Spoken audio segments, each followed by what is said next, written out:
Eu estava ali, parada no meio daquela sala de jantar luxuosa, com um avental branco amarrado na cintura e uma bandeja de canapés nas mãos.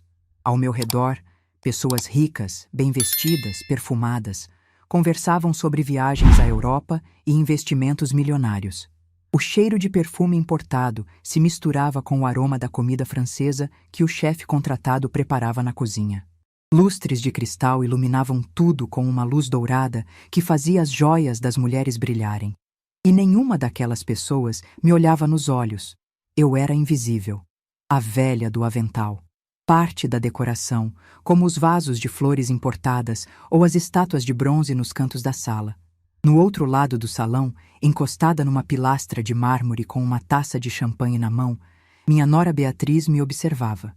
Aquele sorrisinho de canto de boca que eu conhecia tão bem. Aquele brilho nos olhos de quem está assistindo exatamente o espetáculo que planejou. Satisfeita, vitoriosa, absolutamente convencida de que tinha me colocado no meu devido lugar. Ela não sabia. Ninguém naquela sala fazia ideia. Que dentro de poucos minutos, a porta da frente ia se abrir. E tudo o que ela tinha construído para me humilhar ia desmoronar aos pés dela como um castelo de areia levado pela onda.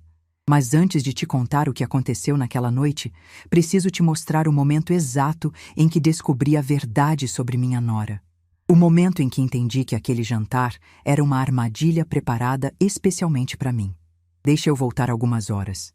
Para amanhã daquele mesmo dia. Eu tinha acordado cedo, como sempre faço. Aos 67 anos, o sono fica mais leve.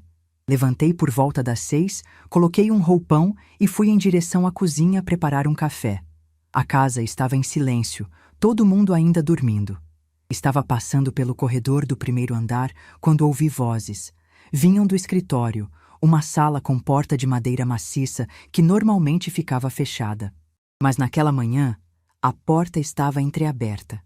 Uma fresta de luz escapava para o corredor escuro. Era Beatriz conversando com Fernanda, a irmã mais nova que tinha chegado de São Paulo na véspera. Eu devia ter seguido em frente. Devia ter fingido que não ouvi nada e continuado meu caminho até a cozinha. Mas algo me fez parar ali, encostada na parede, escutando. Você vai ver só, Beatriz dizia, a voz cheia de deboche. A funcionária que contratei para o jantar não vai poder vir. Que pena, né? Aí eu vou pedir para a velha ajudar. Deixa a sogra servir a mesa na frente da minha família inteira. Meu sangue gelou. Fernanda riu, mas parecia hesitante. Bea, isso é meio pesado, não acha? Pesado nada. Vai ser engraçado demais. Imagina a cena. A velhinha de avental branco, servindo vinho para os meus convidados, oferecendo canapé, perguntando se alguém quer mais champanhe. Minha mãe vai adorar. Ela sempre disse que a família do Gustavo não tinha classe nenhuma. Vou provar para ela que eu estava certa desde o começo. E se ela recusar? Beatriz soltou uma risada que me cortou por dentro como uma lâmina. Recusar? A dona Teresa? Ela nunca recusa nada. Passa a vida inteira engolindo calada, aceitando tudo. É uma coitada, Fernanda. Não tem orgulho nenhum. Pode mandar ela fazer qualquer coisa que ela faz, sempre com aquele sorrisinho de quem aceita tudo sem reclamar. Fiquei paralisada no corredor, as costas grudadas na parede fria. Meu coração batia tão forte que eu tinha certeza de que elas podiam ouvir do outro lado da porta. Minhas mãos tremiam, meus olhos ardiam, mas eu não ia chorar. Não ali, não daquele jeito. Senti vontade de empurrar aquela porta, de entrar no escritório, de olhar nos olhos da minha nora e perguntar o que eu tinha feito para merecer tanto desprezo. 15 anos engolindo olhares, comentários, exclusões. E era assim que ela falava de mim pelas costas? Mas não fiz nada disso. Respirei fundo, fechei os olhos e deixei uma calma estranha tomar conta do meu corpo. Uma calma que veio de algum lugar dentro de mim que eu tinha esquecido que existia. Porque naquele momento entendi uma coisa que deveria ter entendido há muito tempo. Beatriz estava certa sobre uma coisa. Durante anos, eu tinha engolido calada. Tinha me diminuído, me encolhido, me apagado, tudo para caber no espaço que me deixavam. Tudo para não criar problema. Mas ela estava completamente errada sobre outra. Achava que meu silêncio era fraqueza, que minha paciência era falta de orgulho, que eu era uma coitada sem dignidade. Ela não fazia a menor ideia de quem eu era de verdade. Meu nome é Teresa de Lourdes Monteiro, tenho 67 anos. Nasci numa cidade pequena do interior de Minas Gerais, filha de Dona Conceição, que sustentava a casa sozinha com uma pensão simples onde servíamos almoço para trabalhadores. Minha mãe me ensinou uma coisa que carrego comigo até hoje. Uma frase que ela me disse quando eu era menina e cheguei da escola chorando porque as colegas ricas tinham zombado do meu vestido remendado. Filha, a gente pode ser pobre, pode ser simples, mas nunca pode ser pequena por dentro. Dignidade não se compra e não se vende. É a única coisa que ninguém pode tirar de você, a não ser que você deixe. Me formei técnica em enfermagem aos 19 anos. Trabalhei a vida inteira no Hospital Municipal de Ribeirão Preto. Conheci Joaquim, um operário de mãos calejadas e coração bom. Nos casamos, tivemos Gustavo, e quando Joaquim partiu num acidente de fábrica, deixando eu viúva aos 27 anos com um filho de 4, eu não desabei. Fiz o que minha mãe tinha me ensinado. Levantei, enxuguei as lágrimas e segui em frente. Criei Gustavo sozinha, fazendo plantão de dia e de noite. Sacrifiquei tudo para dar a ele um futuro melhor que o meu. E consegui. Meu filho se formou engenheiro, construiu carreira em São Paulo. Meu coração de mãe transbordava de orgulho, até ele conhecer Beatriz. Beatriz Andrade Machado, filha de uma família rica de São Paulo, dona de construtora, bonita, elegante, acostumada a ter tudo. Quando Gustavo me apresentou a ela pela primeira vez, senti um calafrio. Ela me olhou de cima a baixo, avaliou minha roupa simples, meu cabelo grisalho, minhas mãos marcadas pelo trabalho, e sorriu. Aquele sorriso educado que não chega aos olhos, aquele sorriso que diz claramente: eu estou te tolerando porque preciso. Eu devia ter alertado meu filho, mas guardei para mim. Não queria ser a sogra que cria problema. Esse foi meu primeiro erro, de muitos que viriam. O casamento foi numa fazenda de luxo, 300 convidados que eu não conhecia. Me senti uma estrangeira a festa inteira. Ninguém me incluiu nas fotos principais. Eu era a mãe do noivo, mas parecia convidada de segunda classe. Depois do casamento, as coisas só pioraram. Beatriz sempre tinha desculpa para não visitar. Meus netos, Pedro e Marina, cresciam longe de mim. Eu recebia fotos por mensagem, pedaços de uma vida da qual não fazia parte. Mas o que mais me doeu, o que até hoje me corta o coração, aconteceu no aniversário de 5 anos do Pedro. Durante 3 meses, costurei uma colcha de retalhos. Cada retalho era de uma roupa antiga do Gustavo quando criança. A primeira roupinha que ele usou saindo da maternidade. O pijama de flanela das noites de febre. A camiseta do time que ele amava. Era minha história com meu filho, transformada em presente para o meu neto. Uma semana depois de mandar pelo correio, Pedro me ligou chorando. Vovó, a mamãe jogou sua colcha fora. Disse que era velha e tinha cheiro de mofo. Eu tentei guardar, vovó, mas ela não deixou. 3 meses de trabalho. Cada ponto dado com amor. No lixo. Chorei a noite inteira. Mas no dia seguinte, levantei e segui em frente. Como sempre. No Natal seguinte, Beatriz postou foto da família inteira reunida. Todos sorrindo ao redor da árvore. Todos, menos eu. Na formatura do Pedro no jardim de infância, ela sentou a própria mãe na primeira fila, ao lado do Gustavo. Eu fiquei no fundão, mal vendo meu neto receber o diploma. Eu engolia. Achava que era pelo bem da família. Não sabia que estava entregando minha dignidade pedaço por pedaço. 3 anos atrás, Gustavo e Beatriz se mudaram para uma casa nova num condomínio de luxo em Campinas. E então, aconteceu algo que me surpreendeu. Beatriz me ligou pessoalmente. Dona Teresa, vai ter um jantar de inauguração da casa nova. Vai ser no sábado. Toda a família vai estar lá. Os pais, os tios, todo mundo. Faço questão da sua presença. A voz dela soava quase simpática, quase acolhedora. Ela nunca me ligava. Em 15 anos de casamento com meu filho, eu conseguia contar nos dedos as vezes que ela tinha falado diretamente comigo. Aquilo deveria ter acendido todas as luzes de alerta na minha cabeça. Mas eu quis acreditar. Depois de tantos anos, depois de tanta distância e frieza, eu quis acreditar que talvez, finalmente, ela estivesse disposta a me aceitar. Que talvez a gente pudesse recomeçar do zero.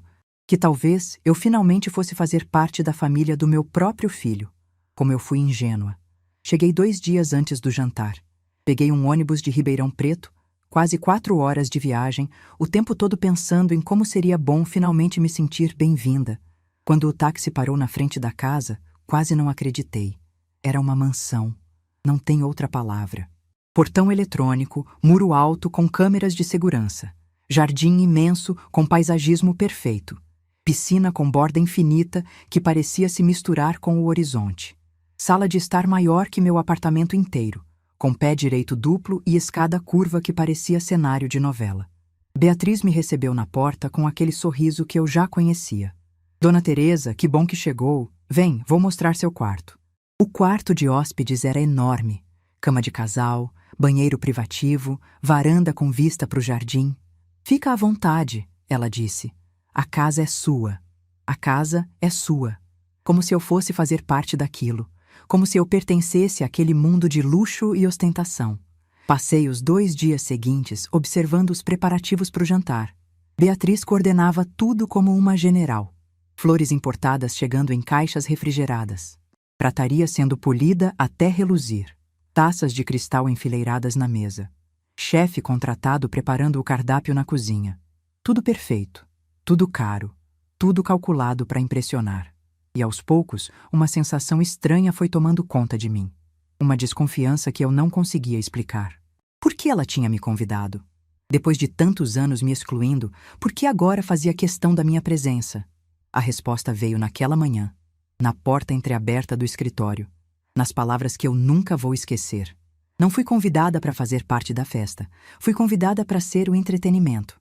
Depois de ouvir a conversa no escritório, eu tinha 2 escolhas: ir embora. Chamar um táxi, voltar para Ribeirão Preto, nunca mais olhar na cara daquela mulher. Ou ficar, colocar o avental, deixar Beatriz achar que ganhou. E esperar, porque o destino tem um jeito estranho de acertar as contas. Às vezes demora, mas as máscaras sempre caem. Eu tinha um pressentimento.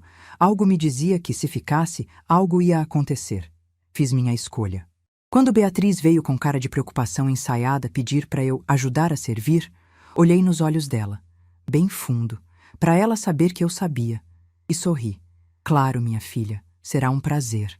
Vi a surpresa no rosto dela. Esperava resistência, dei aceitação. Isso a desconcertou completamente. Às 7 da noite coloquei o avental. Olhei no espelho e disse para a mulher que me olhava: dignidade não se compra e não se vende. Hoje você vai aprender isso. Os convidados chegaram. Casais elegantes, perfumados, passavam por mim sem olhar. Eu servia em silêncio. Dona Sônia, mãe de Beatriz, comentou: que bom que trouxe ajuda, filha. Parece eficiente. Elas trocaram olhares de cumplicidade. Mas eu continuei servindo, sorrindo, esperando. Porque eu sabia que aquela porta ia se abrir. E o sorriso de Beatriz ia desaparecer para sempre. Disso eu tinha absoluta certeza. A sala foi enchendo aos poucos. Cada vez que a campainha tocava, eu ajeitava o avental, pegava uma travessa de aperitivos e caminhava em direção à entrada. Rostos desconhecidos atravessavam a porta, cumprimentavam Beatriz com beijos no rosto e elogios exagerados à decoração, e passavam por mim como se eu fosse parte do mobiliário. Ninguém dizia obrigado quando pegava um canapé. Ninguém me olhava nos olhos. Eu era o papel de parede, a velha invisível, a serviçal que estava ali para trabalhar e ficar em silêncio. Dona Sônia, a mãe de Beatriz, tinha sido uma das primeiras a chegar. Uma mulher de uns 70 anos, cabelos tingidos de loiro, joias pesadas no pescoço. Quando me viu de avental, seus olhos brilharam de satisfação. Beatriz, querida, que ótimo que você trouxe ajuda, ela disse, pegando uma taça de champanhe sem nem olhar para o meu rosto. Essa senhora parece bem eficiente. Pois é, mãe, achei que seria uma boa ideia. Mas elas trocaram um olhar de cumplicidade que dizia tudo sem palavras. Eu vi o sorrisinho no canto da boca de Dona Sônia. Elas estavam se divertindo. A humilhação da sogra pobre era o entretenimento particular delas. Engoli seco e continuei circulando pela sala. Os convidados foram chegando em grupos, casais elegantes, Homens de terno caro, mulheres com vestidos que custavam mais que meu salário de um ano. Empresários, advogados, médicos, a elite de Campinas e São Paulo reunida para celebrar a casa nova. E eu ali, no meio deles, de avental branco, oferecendo petiscos como se fosse uma funcionária contratada.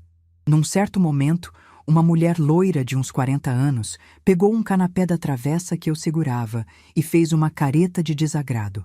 "Está frio", ela disse em voz alta, olhando para Beatriz que conversava perto. Sua funcionária deveria ter mais cuidado com a temperatura. Beatriz veio até mim com aquele sorriso falso que eu conhecia tão bem. "Dona Teresa, por favor, vá buscar uma nova travessa. Essa aqui já esfriou." "Claro, minha filha." Fui até a cozinha, troquei a travessa, voltei para a sala. A mulher loira nem registrou minha presença. Já estava conversando sobre uma viagem recente a Paris. Procurei meu filho com os olhos. Gustavo estava num canto da sala conversando com um grupo de homens que pareciam colegas de trabalho. Segurava uma taça de vinho, ria de alguma piada, parecia completamente à vontade. E nem uma vez olhou na minha direção. Meu próprio filho. O menino que eu tinha criado sozinha, que eu tinha alimentado, vestido, educado com tanto sacrifício, que eu tinha embalado nos braços quando chorava, ensinado a andar, a falar, a ler. Ele estava ali, a menos de 10 metros, e fingia que eu não existia. Aquilo doeu mais do que qualquer palavra cruel de Beatriz, mais do que qualquer olhar de desprezo de Dona Sônia, mais do que qualquer humilhação que eu já tinha sofrido na vida. Continuei trabalhando. Uma hora se passou, depois outra. Os convidados bebiam, comiam, conversavam em voz alta. O burburinho de vozes e risadas preenchia cada canto daquela sala enorme. E eu circulava entre eles como um fantasma. Uma presença invisível que só ganhava existência quando alguém precisava de mais champanhe ou de outro aperitivo. Fernanda, a irmã de Beatriz, me olhava de vez em quando com algo que parecia ser culpa. Ela desviava os olhos rapidamente quando nossos olhares se cruzavam, como se não conseguisse sustentar o peso da própria consciência. Pelo menos, ela demonstrava ter alguma vergonha do que estavam fazendo comigo. Beatriz, por outro lado, estava no auge da sua glória. Circulava pela sala como uma rainha em seu palácio recém-construído, cumprimentando os convidados com beijos duplos, exibindo cada cômodo da casa com orgulho exagerado, rindo alto das piadas dos homens ricos. De vez em quando, lançava um olhar na minha direção para verificar se eu ainda estava ali, se eu ainda estava trabalhando, se o espetáculo continuava conforme ela tinha planejado. E continuava, exatamente como ela queria. Por volta das 8 horas, Dona Sônia se aproximou de mim novamente. Eu estava perto da mesa de bebidas, organizando as taças limpas. "Você está fazendo um bom trabalho", ela disse, num tom que soava como elogio, mas era puro veneno disfarçado. "É difícil encontrar gente assim hoje em dia. Gente que sabe o seu lugar e não reclama." Olhei nos olhos dela. Aqueles olhos frios, calculistas, cheios de um desprezo que ela nem se dava ao trabalho de esconder. E sorri, o sorriso mais sereno que consegui. "A senhora é muito gentil, Dona Sônia." Ela pareceu satisfeita com minha resposta submissa. Pegou mais uma taça de champanhe e se afastou rebolando, provavelmente para contar para alguma amiga como a sogra do genro estava ajudando no jantar de inauguração. Eu sabia exatamente o que ela estava fazendo. Sabia que no dia seguinte, essa história ia correr os círculos sociais de São Paulo e Campinas. Você não vai acreditar, querida.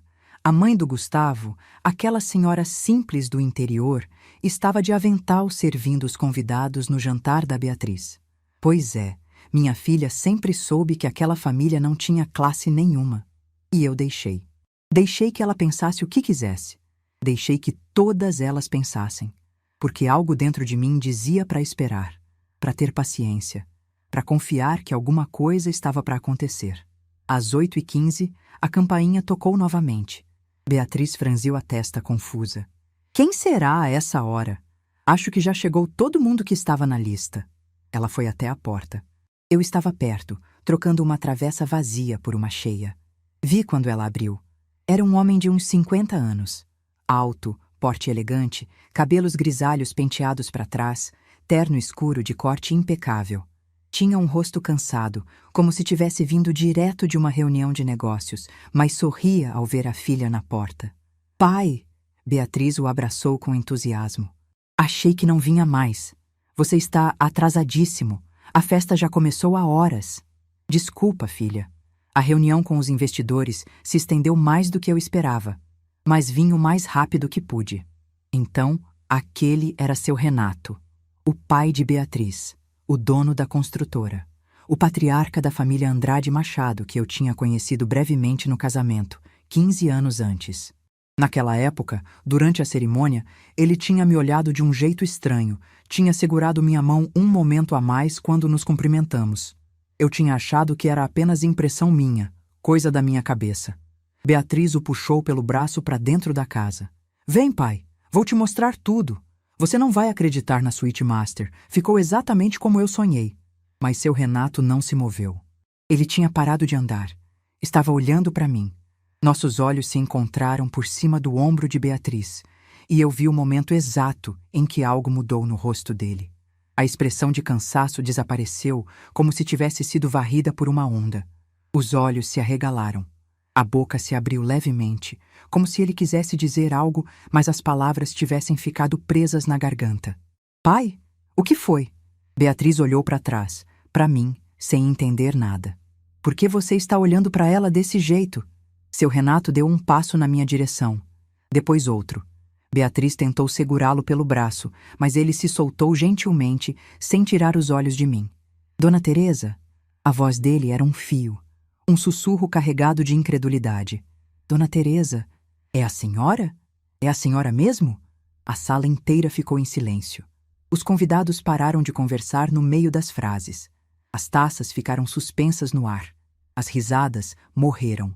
Todos olhavam para aquela cena estranha, sem entender o que estava acontecendo. Eu baixei a travessa lentamente. Coloquei sobre a mesa mais próxima. E olhei para aquele homem que caminhava em minha direção como se estivesse vendo um fantasma do passado. Seu Renato, eu disse, tentando manter a voz firme apesar do coração acelerado. Ele parou na minha frente. Os olhos dele estavam cheios de lágrimas que ameaçavam transbordar a qualquer momento. As mãos tremiam visivelmente. É a senhora, ele repetiu, a voz embargada. Meu Deus do céu, é a senhora mesmo. Depois de tantos anos... E então ele me abraçou. Me abraçou com uma força que quase me derrubou. Senti o corpo dele tremer contra o meu. Senti as lágrimas dele molharem meu ombro. E ouvi sua voz, embargada pela emoção, sussurrar no meu ouvido palavras que eu jamais esperava ouvir. Madrinha. Minha madrinha. Eu procurei a senhora por tantos anos. Achei que nunca mais ia encontrar.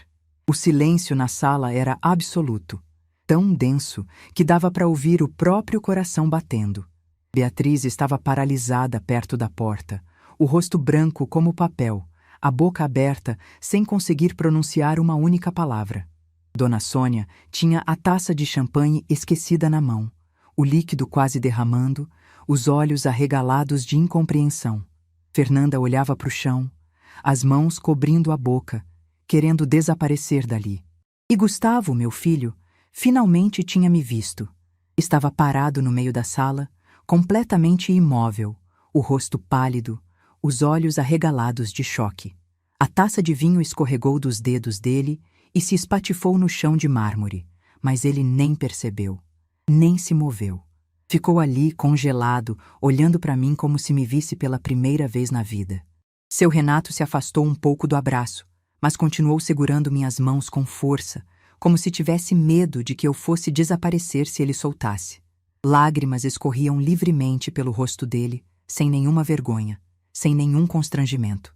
42 anos, ele disse, a voz trêmula de emoção. 42 anos eu procurei a senhora. Mudei de nome quando fui adotado. Perdi todos os contatos. Mas nunca esqueci.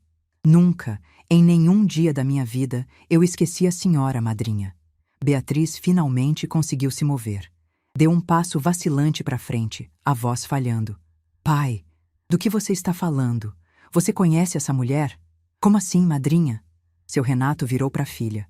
E eu vi algo que nunca tinha visto antes nos olhos dele. Uma decepção profunda, cortante, devastadora. Se eu conheço ela? Ele soltou uma risada amarga que ecoou pelo salão silencioso. Beatriz, essa mulher salvou minha vida. Essa mulher é a razão de eu estar aqui hoje, de você existir. O rosto de Beatriz ficou ainda mais pálido, se é que isso era possível. Ela cambaleou levemente, como se as pernas não conseguissem mais sustentá-la. Como assim? Salvou sua vida? Seu Renato olhou para mim com uma ternura infinita. Depois olhou para a filha. Depois para os convidados que assistiam a tudo em silêncio absoluto, sem ousar respirar. Eu tinha 8 anos, ele começou, a voz ganhando força a cada palavra. Meus pais estavam me levando para passar o Natal na casa dos meus avós, no interior de Minas. O ônibus que a gente pegou bateu de frente com um caminhão numa curva fechada. 23 pessoas partiram naquela noite, incluindo meu pai. E minha mãe. Ele fez uma pausa. Vi seus olhos se perderem em algum lugar distante, em alguma memória que ele carregava há mais de 4 décadas. Eu fui o único sobrevivente da minha família. Um menino de 8 anos, ferido, apavorado, completamente sozinho no mundo. Me levaram para o Hospital Municipal de Ribeirão Preto. E sabe quem cuidou de mim? Ele apontou para mim. Para a mulher de avental branco que todos tinham ignorado a noite inteira. Essa mulher que vocês colocaram de avental para circular oferecendo aperitivo. Olhei ao redor da sala. Vi os rostos chocados dos convidados. Vi as taças esquecidas nas mãos. Os canapés abandonados nos pratinhos. Vi pessoas que minutos antes me ignoravam completamente, agora me olhando com uma mistura de espanto, vergonha e algo que parecia ser respeito. Vi Dona Sônia encolhida num canto do sofá, o rosto vermelho, as joias que antes brilhavam com arrogância, agora parecendo pesadas demais. Vi Fernanda chorando em silêncio, as lágrimas escorrendo sem parar.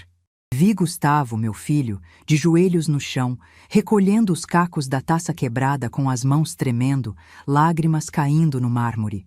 E vi Beatriz. Minha nora estava completamente destruída.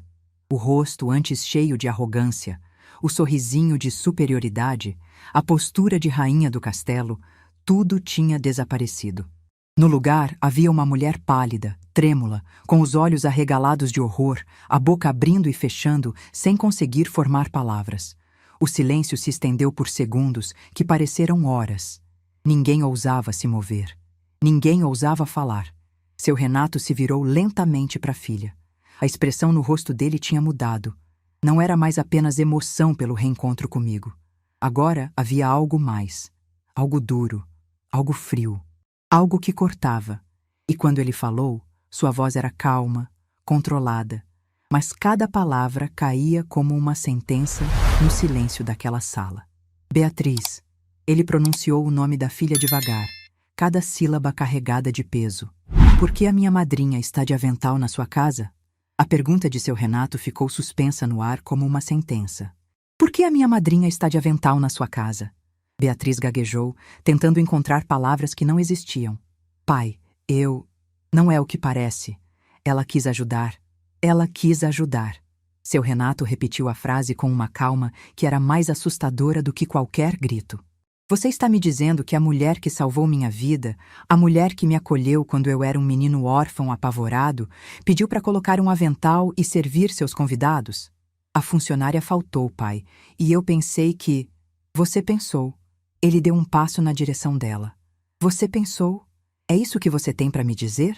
O silêncio na sala era tão pesado que eu podia ouvir minha própria respiração. Os convidados assistiam àquela cena paralisados, sem saber se deviam ficar ou sair correndo. No canto da sala, Gustavo tinha se levantado do chão, os cacos da taça esquecidos, o rosto molhado de lágrimas, os olhos fixos em mim. Seu Renato se virou para mim. Os olhos dele ainda estavam úmidos, mas agora havia algo mais ali.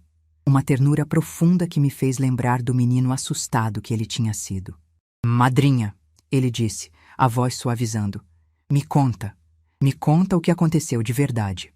Olhei para ele, depois para Beatriz, que tremia visivelmente. Depois para todos aqueles rostos que me observavam esperando uma resposta. E então, pela primeira vez naquela noite, eu falei. Seu Renato, Sua filha me convidou para esse jantar há 2 semanas. Disse que fazia questão da minha presença. Minha voz saiu calma, firme, mais forte do que eu mesma esperava.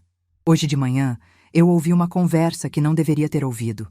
Uma conversa entre ela e a irmã, planejando me colocar de avental para servir os convidados, para me humilhar na frente da família. Beatriz arregalou os olhos. Isso é mentira. Pai, ela está inventando. Eu nunca...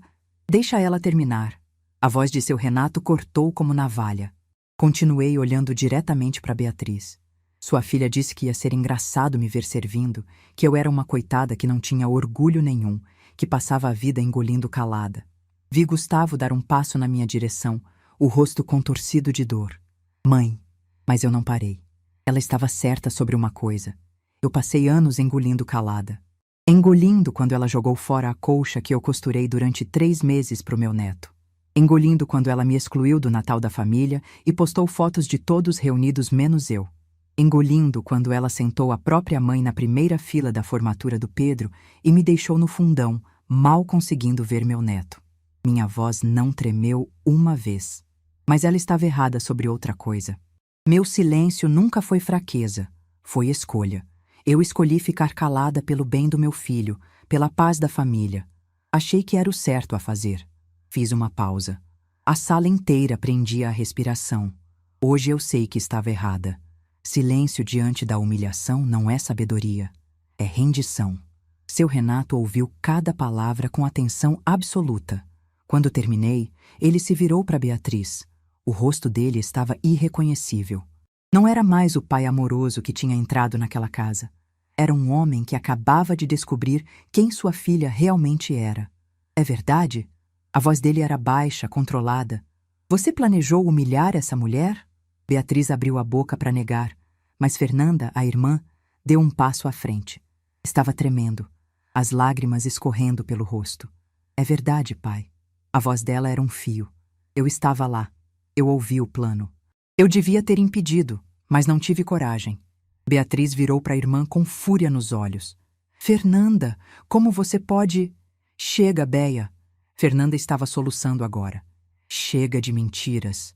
Olha o que a gente fez. Olha o tamanho do que a gente fez. Seu Renato fechou os olhos por um momento. Quando abriu, havia uma dor profunda ali. A dor de um pai descobrindo que criou uma filha capaz de crueldade calculada. Você tem ideia, ele disse para Beatriz, a voz tremendo de emoção contida. Do que essa mulher fez por mim? Beatriz não respondeu. Estava paralisada, o rosto branco. Você tem ideia do que eu passei antes de conhecer ela? O silêncio era a única resposta. Seu Renato respirou fundo, e então começou a contar. E enquanto ele falava, as memórias voltaram para mim também, tão vivas que eu quase podia sentir o cheiro do hospital, ouvir os sons das máquinas, ver o rosto daquele menino assustado. Eu tinha 8 anos. Era dezembro de 1982. Meus pais estavam me levando para passar o Natal na casa dos meus avós, no interior de Minas.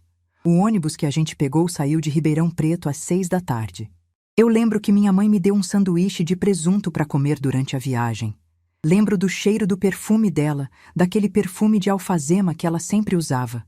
Ele fez uma pausa. Vi seus olhos se perderem em algum lugar distante. Numa curva fechada, perto de uma cidadezinha chamada Sacramento, o motorista perdeu o controle. Tinha chovido durante o dia e a pista estava escorregadia. O ônibus bateu de frente com um caminhão que vinha no sentido contrário. O silêncio na sala era absoluto. Ninguém ousava respirar. 23 pessoas partiram naquela noite, incluindo meu pai e minha mãe.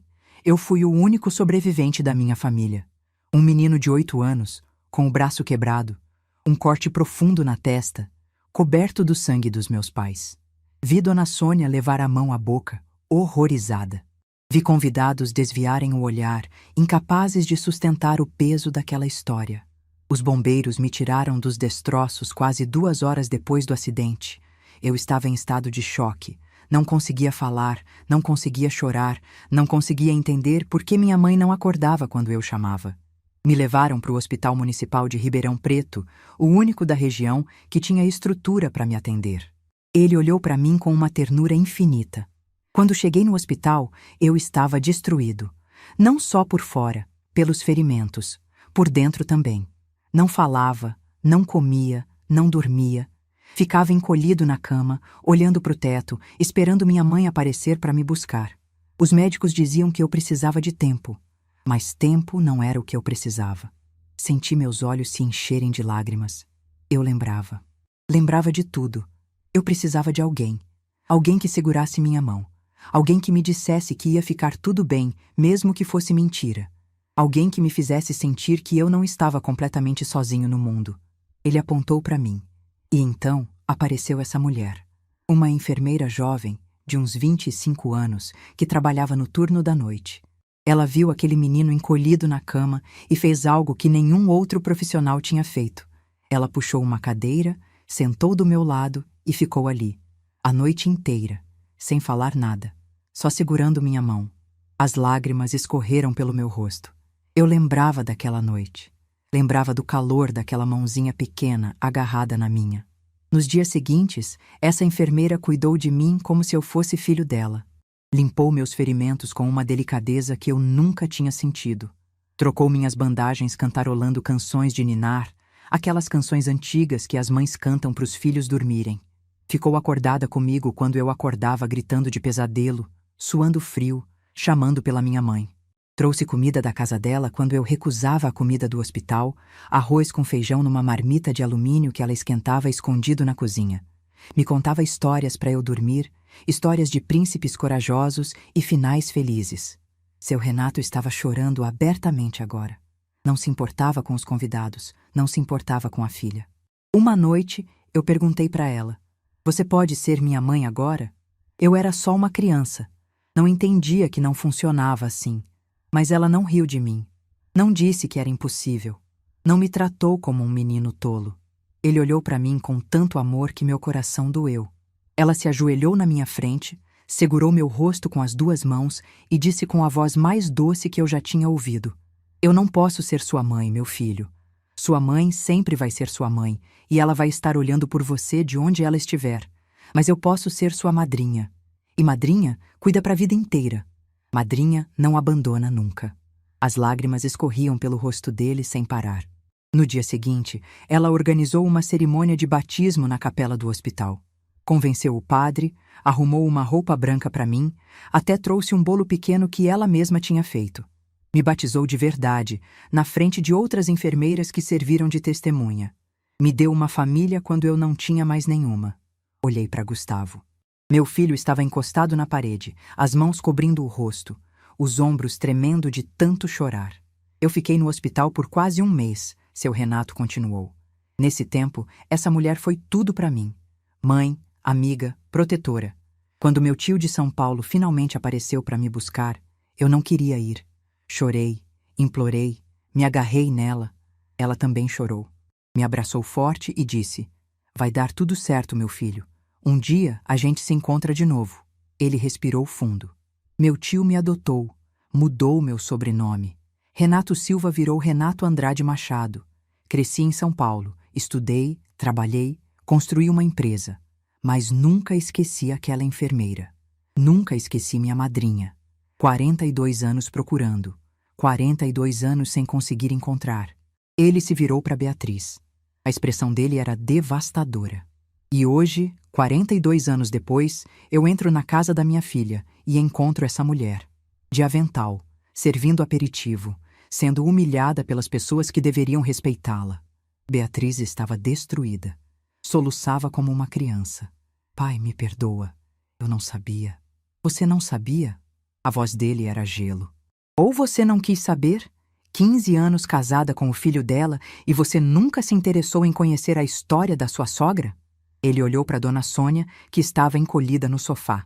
"Você também, Sônia. Você ajudou a criar essa mentalidade, esse desprezo por quem é mais simples."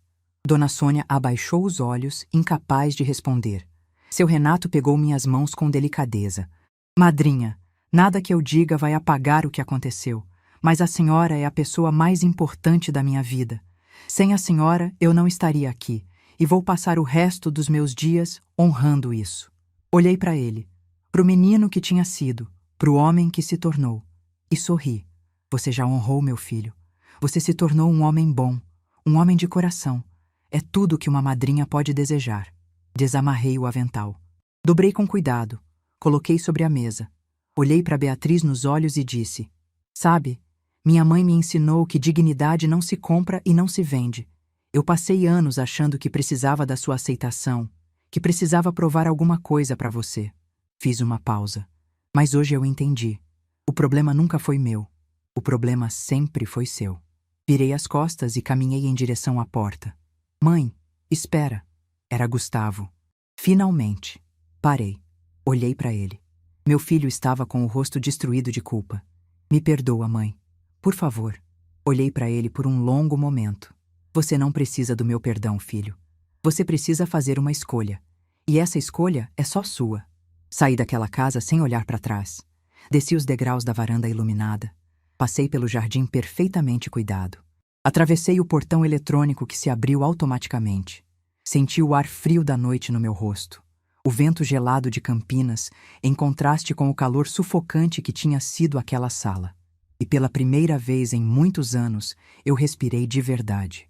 Um suspiro longo, profundo, libertador. Como se tivesse passado décadas debaixo d'água e finalmente chegado à superfície. Caminhei pela calçada do condomínio sem saber exatamente para onde ir. As pernas me levavam em frente, um passo depois do outro, enquanto minha mente ainda estava naquela sala. Ainda via o rosto de Beatriz se desfazendo. Ainda ouvia a voz de Renato contando nossa história. Ainda sentia o peso daquele avental que eu tinha deixado dobrado sobre a mesa. O ar frio da noite de Campinas entrava nos meus pulmões como uma limpeza. Cada respiração parecia tirar um pouco do peso que eu carregava há anos. Ouvi passos atrás de mim, rápidos, desesperados.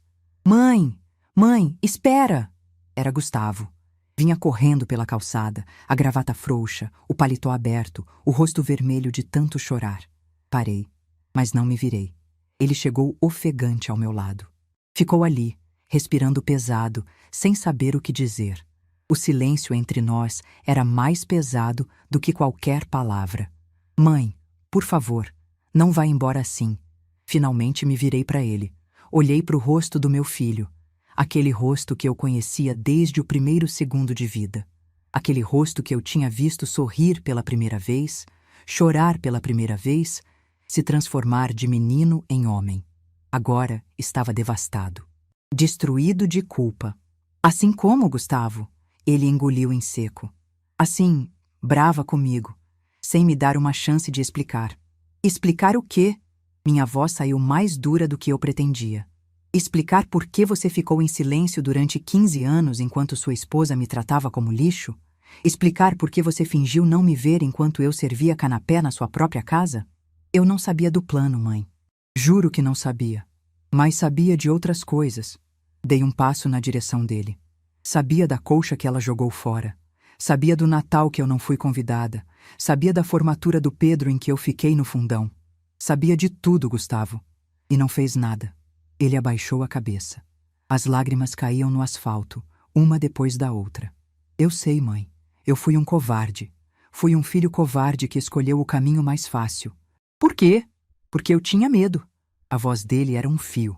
Medo de perder a Beatriz. Medo de ficar sozinho.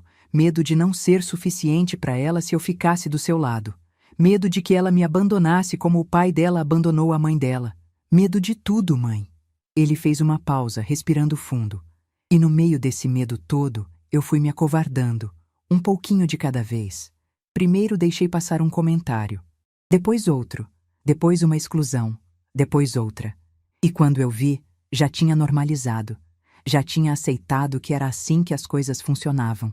Que a senhora era forte, que aguentava, que não precisava de mim. Aquelas palavras me cortaram mais fundo do que qualquer insulto de Beatriz. Meu filho tinha me trocado. Tinha escolhido a aprovação da esposa em vez do amor da própria mãe. Tinha me visto sofrer e convencido a si mesmo de que eu não precisava dele. E agora, Gustavo? O que você sente agora? Ele levantou os olhos.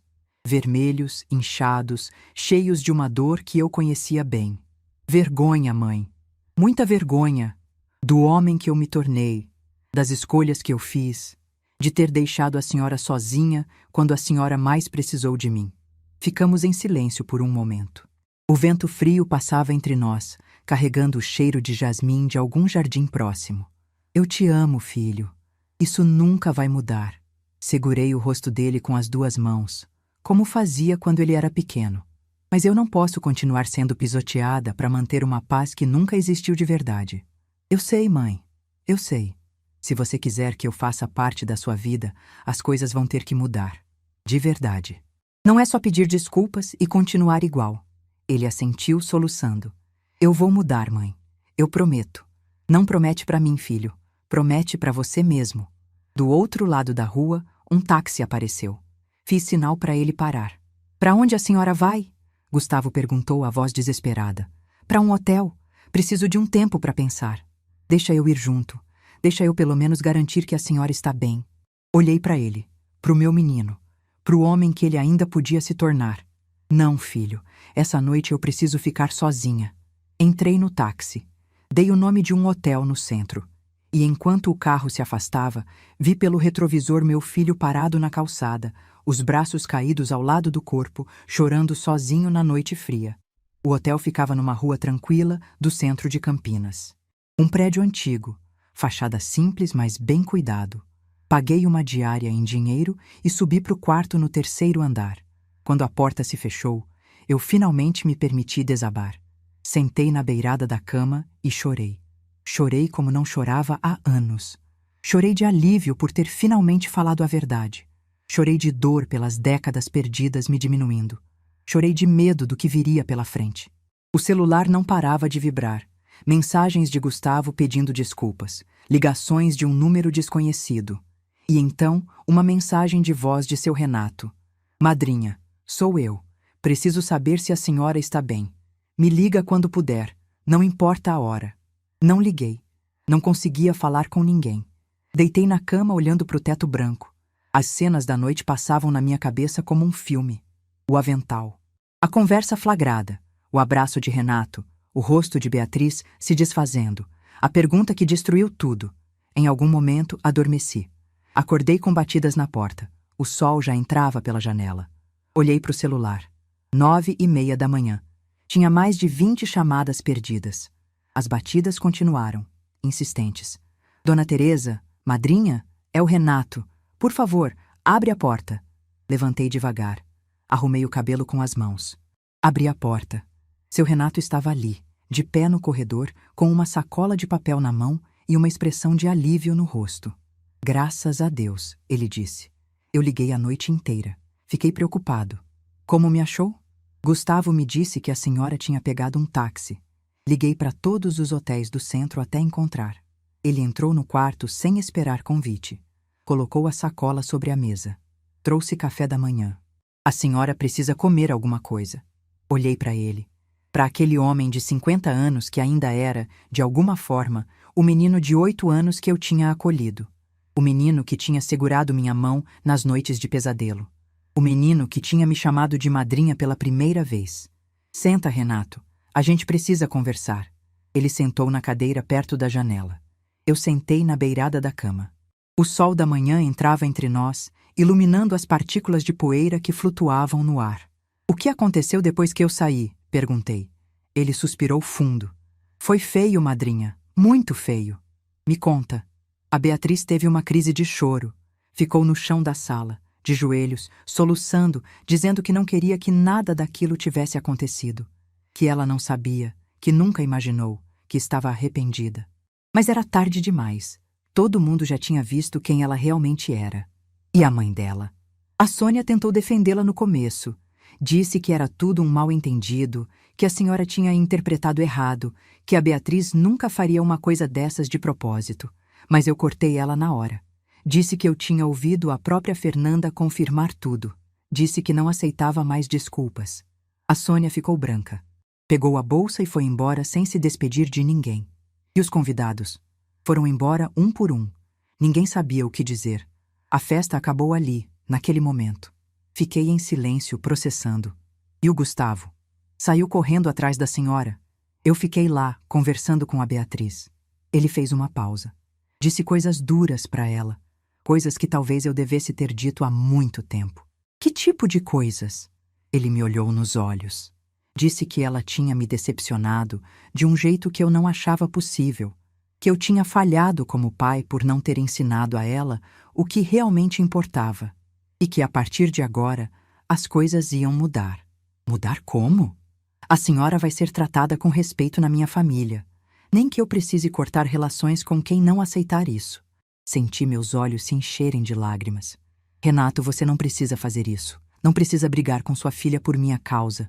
Não é por sua causa, madrinha. É pelo certo. Ele se inclinou para frente.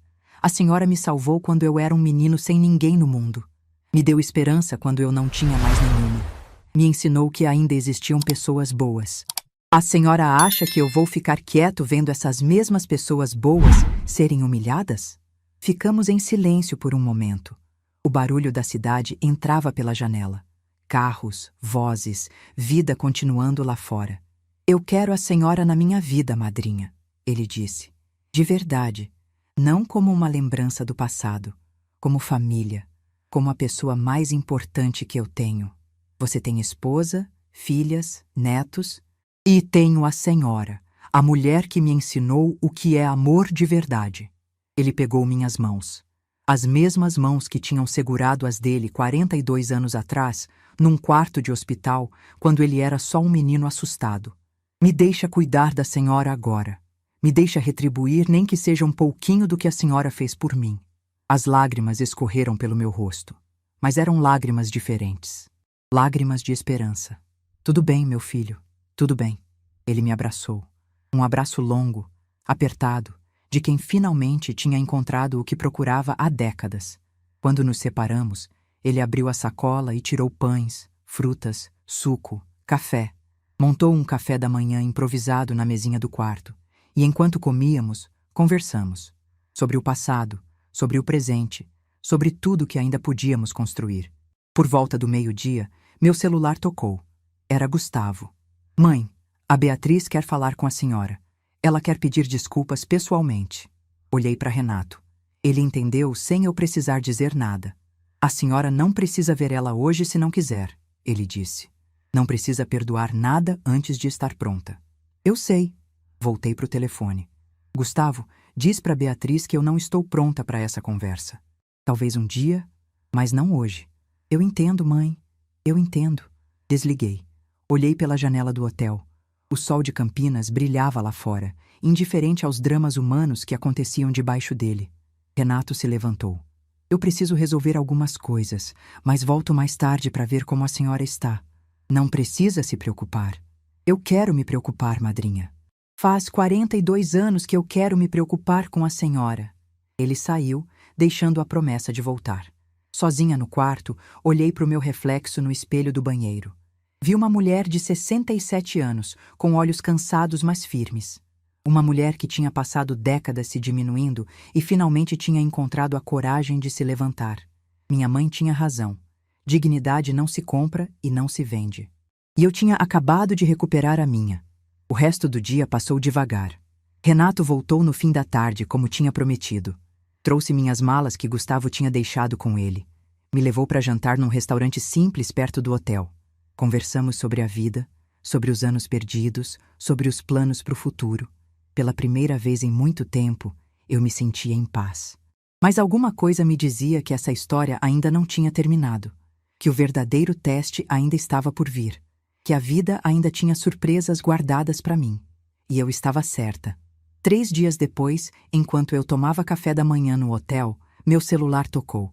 Era um número que eu não conhecia. Atendi sem pensar muito. Dona Teresa? Era uma voz feminina, trêmula.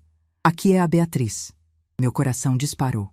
Fiquei em silêncio, sem saber o que dizer. Eu sei que a senhora não quer falar comigo. Eu entendo. Mas aconteceu uma coisa séria. E eu preciso da senhora, por favor. A voz dela estava diferente. Não era a voz arrogante que eu conhecia. Era a voz de alguém desesperado. De alguém que tinha perdido o chão. O que aconteceu, Beatriz? O silêncio do outro lado durou segundos que pareceram horas. E então ela disse as palavras que mudaram tudo de novo. O Gustavo foi embora de casa. As palavras de Beatriz ecoaram no meu ouvido como um trovão. Fiquei paralisada, o celular grudado na mão, sem conseguir processar o que tinha acabado de ouvir. Como assim foi embora? Ontem à noite. Ele fez as malas e disse que precisava de um tempo. Disse que não conseguia mais olhar para mim do mesmo jeito. Que eu tinha destruído tudo. A voz dela estava embargada, quebrada. Ele levou as crianças, Dona Teresa. Levou o Pedro e a Marina para casa de um amigo. Disse que eles não precisavam ver a mãe nesse estado. Sentei na beirada da cama do hotel, as pernas fracas demais para me sustentar. E por que você está me ligando, Beatriz? Silêncio do outro lado. Depois, um soluço. Porque eu não tenho mais ninguém.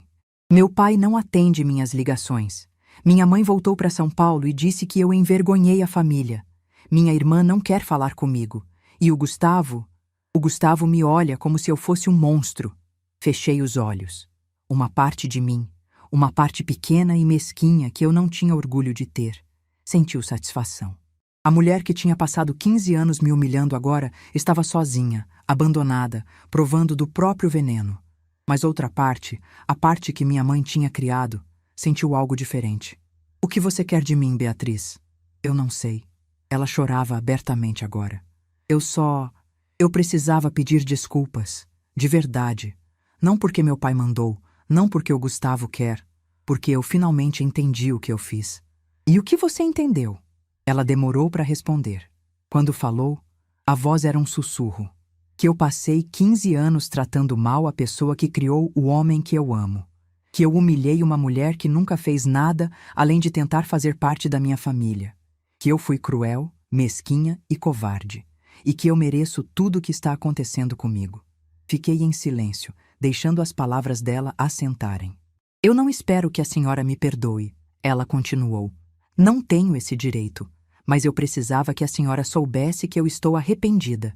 De verdade, do fundo do meu coração. Respirei fundo. Olhei pela janela do hotel. O sol da manhã iluminava a cidade, indiferente aos dramas que aconteciam dentro daquelas paredes. Beatriz, eu vou te dizer uma coisa que minha mãe me ensinou quando eu era menina. Ela dizia que dignidade não se compra e não se vende, e que a gente colhe o que planta. Eu sei, Dona Teresa, eu sei. Você plantou dor durante 15 anos. Agora está colhendo. Isso é consequência, não é castigo. Ela soluçou mais forte. Mas minha mãe também me ensinou outra coisa. Eu continuei. Ela dizia que guardar rancor é como beber veneno esperando que o outro morra. Que perdoar não é fazer favor para o outro, é se libertar. A senhora está dizendo que me perdoa? Estou dizendo que eu escolho não carregar esse peso. Não por você, por mim. Fiz uma pausa. Mas perdoar não significa esquecer, Beatriz. E não significa que as coisas vão voltar a ser como eram. Porque nunca foram boas para começar. Eu entendo. Se um dia a gente tiver uma relação, vai ser uma relação nova. Construída do zero. Com respeito de verdade. Não com tolerância disfarçada de educação. Eu quero isso, Dona Teresa. Eu juro que quero. Então começa consertando o que você quebrou. Não comigo. Com o Gustavo. Com seus filhos. Com você mesma. Desliguei o telefone. Fiquei olhando para a tela escura por um longo tempo. Não senti raiva.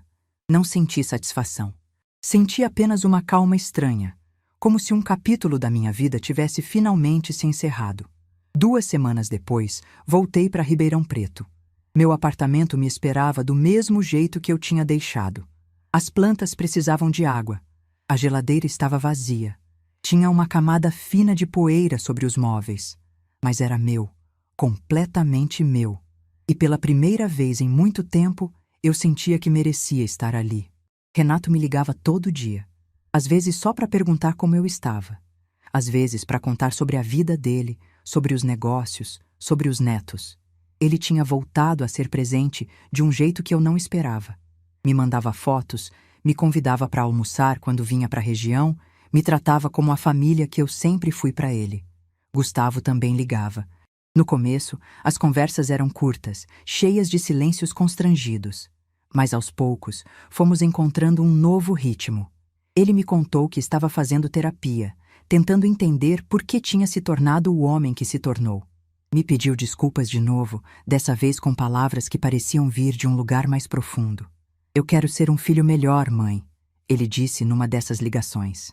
Quero que a senhora tenha orgulho de mim de novo. Eu sempre tive orgulho de você, filho, do menino que você foi, do homem que você ainda pode ser. 3 meses depois do jantar, Gustavo voltou para casa. Ele e Beatriz estavam tentando reconstruir o casamento, dessa vez com acompanhamento profissional. Não era fácil, ele me contou. Tinha dias bons e dias ruins. Mas eles estavam tentando. Beatriz me mandou uma carta, escrita à mão, em papel de carta, como se fazia antigamente. Eram 3 páginas pedindo desculpas, explicando coisas que eu não precisava saber, prometendo mudanças que só o tempo diria se seriam reais. No final, ela escreveu: Eu sei que palavras não apagam o que eu fiz, mas eu espero que um dia a senhora me dê a chance de mostrar que eu posso ser diferente. Não a nora perfeita, só uma pessoa melhor. Guardei a carta numa gaveta. Não respondi. Ainda não estava pronta. Talvez um dia estivesse. Talvez não. E tudo bem. No Natal daquele ano recebi um convite. Não de Beatriz, de Renato. Madrinha, esse ano o Natal vai ser na minha casa. E eu faço questão absoluta da presença da senhora. Como convidada de honra, na cabeceira da mesa. Fui. Peguei um ônibus de Ribeirão Preto até Campinas. 4 horas de viagem olhando pela janela, pensando em tudo o que tinha acontecido naquele ano. 1 ano atrás, eu estava nessa mesma cidade, de avental branco, servindo canapés para pessoas que me tratavam como mobília. Agora eu voltava como convidada de honra. A vida tem dessas ironias. Quando cheguei, a casa de Renato estava decorada com luzes e enfeites. Tinha árvore de Natal no jardim, guirlanda na porta, música tocando baixinho. O cheiro de peru assado se misturava com o aroma de especiarias. E na entrada, esperando por mim, estava ele, meu afilhado, o menino que eu tinha acolhido há 42 anos. Bem-vinda, madrinha. Ele me abraçou forte. A senhora está linda. A sala estava cheia de gente. A família de Renato, os filhos, os netos, alguns amigos. E num canto, meio deslocados, estavam Gustavo, Beatriz e as crianças. Pedro e Marina vieram correndo me abraçar assim que me viram. Vovó, vovó, a gente sentiu tanta sua falta. Abracei meus netos com força. Senti o cheiro de shampoo infantil. Senti os bracinhos apertando meu pescoço. Senti o amor puro que só criança sabe dar.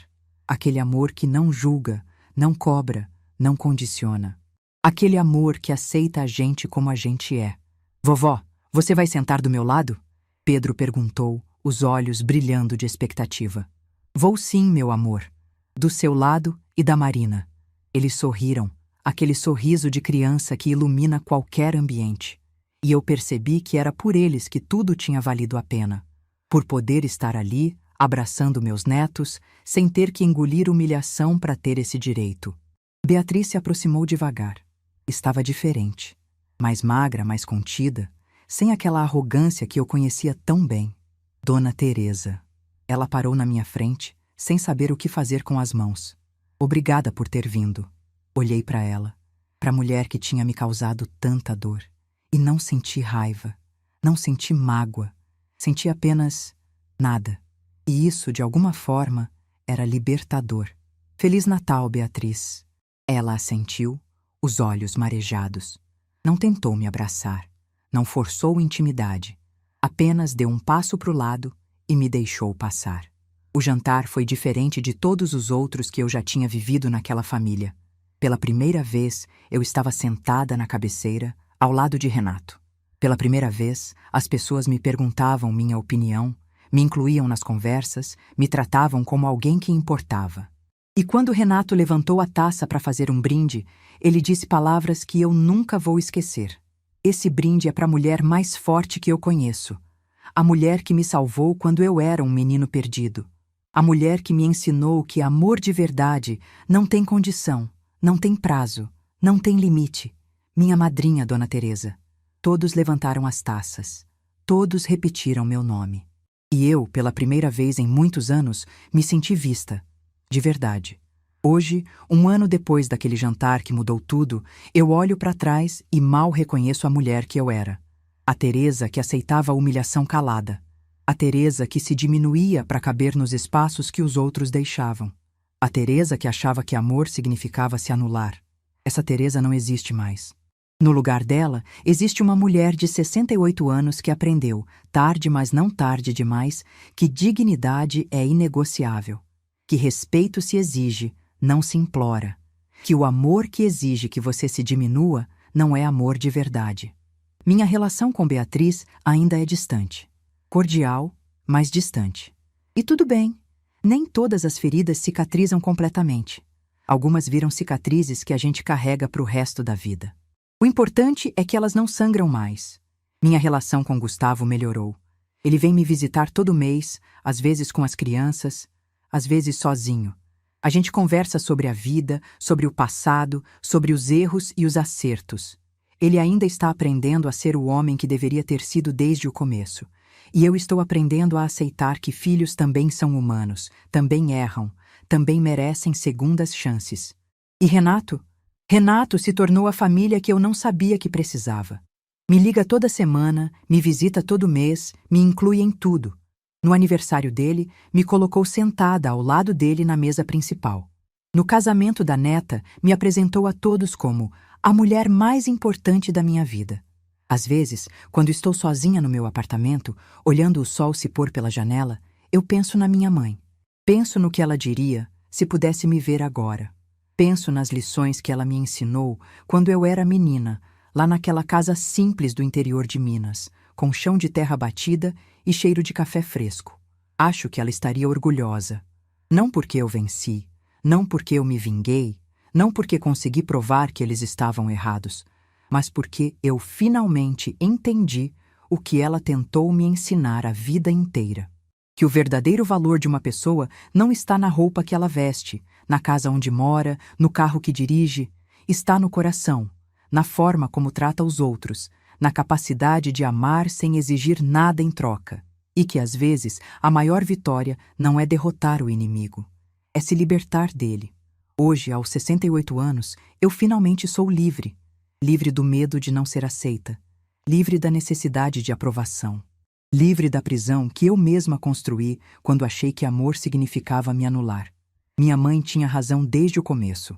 Dignidade não se compra e não se vende. É a única coisa que ninguém pode tirar de você, a não ser que você deixe. E eu não deixei.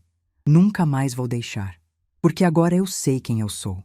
E isso, no final das contas, é a maior vitória de todas. Se essa história tocou seu coração, deixe seu like, se inscreva no canal e comente aqui embaixo. No meu lugar, o que você faria? Sua mensagem pode iluminar o dia de alguém.